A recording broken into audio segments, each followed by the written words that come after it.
એક ધંધામાંથી 10 અલગ અલગ ધંધાઓ કેવી રીતે ચાલુ કરવા, તો હું તમને મારા વિડીયોની અંદર ઘણીવાર કહું છું ભાઈ કે આવકના સ્ત્રોતો વધારો. તો તમારા મગજમાં ક્વેશ્ચન થાય કે ભાઈ કેવી રીતે.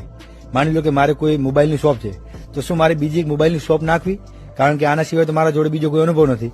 પણ ના ભાઈ, અહીંયા હું તમને મારું એક એક્ઝામ્પલ આપું કે મારા ઇલેક્ટ્રોનિકની દુકાન છે, એના સિવાય થોડા સમય પહેલા મેં દીપ મોલ ચાલુ કર્યો છે અને આજે મેં સ્પાઇન કેર હાર્ડવેર ચાલુ કર્યું છે. હવે આ લાઈનની અંદર મારા જોડે કોઈ અનુભવ નથી, છતાં મેં અલગ ફિલ્ડમાં ટ્રાય કર્યો છે, કારણ કે જે સામે પાર્ટનર છે ને ભાઈ, એ આ લાઈનની અંદર સ્પેશિયાલિસ્ટ છે.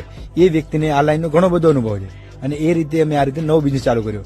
તો ભાઈ જરૂર નથી કે તમે જે લાઈનની અંદર એક્સપર્ટ હો એની જે અલગ અલગ શાખાઓ ખોલવી અને એ રીતે આવકના સ્ત્રોતો વધારવા. તમે એક અલગ ફિલ્ડ પણ ટ્રાય કરી શકો છો કે જ્યાં આગળ તમે જે સામેવાળો જે પાર્ટનર બનાવો છો એ વ્યક્તિ એ લાઈનની અંદર એક્સપર્ટ હોવો જોઈએ.